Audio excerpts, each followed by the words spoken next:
selamat pagi. Tuhan memberkati kita semua. Dimanapun Bapak Ibu berada, saya berdoa kita semua dalam keadaan baik, sehat-sehat. Dan saya percaya ketika kita menemukan Tuhan dan kita membangun persekutuan yang paling intim dalam doa dan firman, maka kita akan bisa mendapatkan pewahyuan untuk menemukan Tuhan dan kebenarannya lebih lagi. Terlebih rancangan-rancangannya dalam kehidupan kita. Karena saya percaya bahwa ada kekuatan dalam kita menemukan tujuan Tuhan dalam kehidupan kita. Karena kita sudah ada di surga dan pelaksanaannya kita praktekkan di bumi sesuai dengan blueprintnya Tuhan yang ada di surga. Karena itu kita perlu mengakui bahwa terkadang dalam hidup kita ini kita sering memisahkan diri kita dari Tuhan. Kita sering tidak berjalan dalam jalan-jalan Tuhan. Karena itu saudara perlu mengerti bahwa kita adalah wujud kasih dan rencananya di bumi ini. Karena itu betapa sia-sianya, betapa menyedihkannya kalau hidup kita tidak jadi seperti yang Tuhan inginkan. Karena itu jangan lupa untuk bersaat teduh. Teruskan pembacaan Alkitab saudara dari kitab Keluaran, kitab Matius, kitab Mazmur,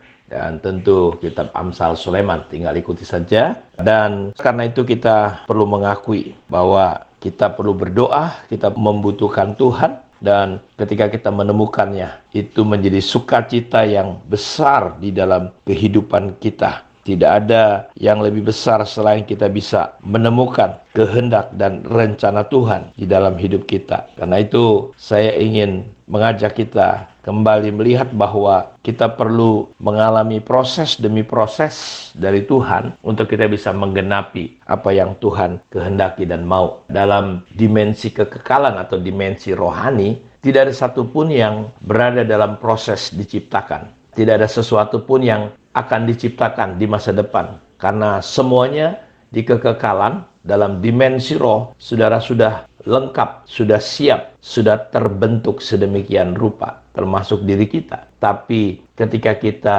dilahirkan di dunia, maka disitulah ada yang namanya proses. Dan proses apa yang lengkap, genap di dalam kekekalan itu satu demi satu di bumi, lewat hidup kita, ada proses. Ya, karena di alam roh itu seketika terjadi di masa kini yang kekal. Dalam dimensi naturalnya, kita berada tunduk di bawah yang namanya waktu. Itulah mengapa dalam dimensi natural kita diperintah oleh waktu. Mengapa kita diciptakan di surga? Segala sesuatu terbentuk di bumi dalam penggenapan rencana Tuhan tentunya. Dan ini membutuhkan proses termasuk hidup kita dan tujuan kita. Dan dalam kita menjalani proses ada rangkaian. Proses-proses untuk mencapai tujuan kita. Mencapai kematangan, kepenuhan kita. Apa yang sudah didesain sedemikian rupa. Ketika kita ada di dunia, kita perlu jalani dalam berbagai proses, berbagai tujuan, berbagai aspek mulai disingkapkan,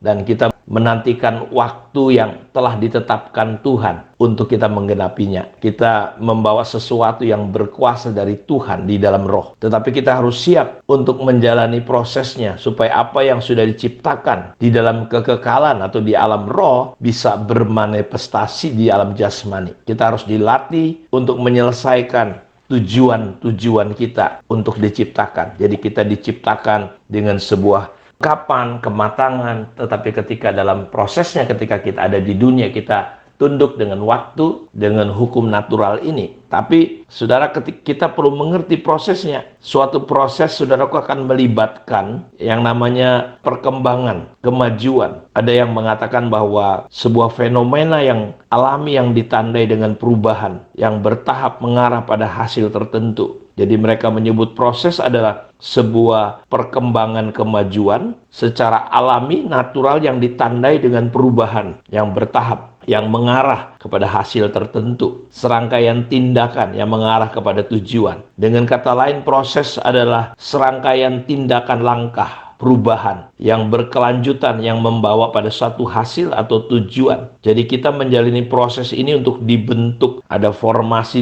yang didefinisikan sebagai tindakan memberi bentuk atau membentuk sesuatu atau mengambil bentuk pengembangan. Ya, di mana sebuah proses yang diikuti sampai sesuatu atau seseorang sepenuhnya berkembang lengkap, selesai. dan terlatih. Secara natural, saudara, saat anak-anak bertumbuh, mereka sering merasa ada proses-proses ya, tulang, daging, mereka mengalami percepatan pertumbuhan. Karena itu melibatkan suatu perubahan di dalam tubuh mereka, bertumbuh sedemikian rupa. Dan kita perlu beradaptasi dengan tingkat kedewasaan, kecerdasan, dan karakter yang baru. Dan tentu tidak diragukan, kita harus sering menjalani berbagai tahap menyakitkan yang melibatkan masa penyesuaian dan adaptasi itu. Sampai kita akhirnya mencapai perkembangan, transformasi yang dibutuhkan untuk tujuan kita. Dan pada hakikatnya dalam hidup ini adalah untuk menjadi diri kita yang dewasa, menjadi diri kita seperti yang Tuhan mau desain, untuk menjadi diri kita sepenuhnya sesuai dengan tujuan Tuhan, maka kita perlu menjalani berbagai macam proses-proses ilahi. Dan beberapa proses itu membutuhkan waktu berhari-hari, kadang-kala berminggu-minggu, kadang-kala berbulan-bulan, dan kadang-kala bertahun-tahun dalam banyak proses yang menyakitkan. Tidak ada yang saudaraku dicapai dengan mudah, tetapi Tuhan memberikan kita semua kasih karunia untuk mencapainya. Kita lihat Ayub untuk sampai pada titik dia berkata, aku dulu hanya dari kata orang, tetapi sekarang mataku sendiri melihat Tuhan. Dan itu butuh proses yang menyakitkan, ya, butuh pemurnian. Bukan karena dosa Ayub ya mengalami penderitaan itu, karena ada penderitaan akibat kebodohan, tapi itu adalah dalam rangka pemurnian Ayub untuk bisa melihat dan mengalami Tuhan sedemikian rupa. Karena itu saya mau katakan bahwa terkadang untuk mencapai itu tidak mudah, tapi percayalah ada kasih karunia Tuhan. Kadangkala kita perlu mengalami yang namanya ujian, kesengsaraan, penganiayaan, tuduhan, perlawanan, penderitaan, godaan, luka-luka, pengkhianatan, dan pengorbanan. Tapi dalam semuanya, saudara harus tahu bahwa Tuhan itu setia. Tuhan Yesus tidak pernah tinggalkan kita. Jadi buah daripada semua proses adalah perkembangan di mana kita mencapai tujuan Tuhan. Karena itu tunduk kepada proses Allah akan membuat kita menjadi orang-orang yang mati bagi diri kita sendiri. Kita bisa mengabdi sepenuhnya untuk menggenapi kehendak Tuhan di bumi ini. Karena itu kita perlu menyerahkan. Kita bisa berkata seperti Tuhan Yesus, bukan kehendakku, melainkan kehendakmu yang terjadi, dalam Lukas 22:42. Jadi proses untuk kita sampai kepada tujuan Tuhan, wujud kasih dan rencananya, kita perlu sampai pada titik bukan kehendakku tapi kehendakmu. Ya, untuk proses mencapai bukan kehendakku tapi kehendakmu sepenuhnya, disitulah proses yang saya katakan mungkin kita dikhianati, tersakiti. Bagaimana respon kita ketika kita diperlakukan tidak adil, tidak benar? Kita tidak berespon, bereaksi seperti apa yang ditimpakan kepada kita. Seperti Tuhan Yesus. Di atas kayu salib dia tidak membalas caci dengan caci, maki dengan maki. Dia tidak mengalami tindakan di mana dia membalas. Karena itu apapun yang saudara kita mengalami banyak hal,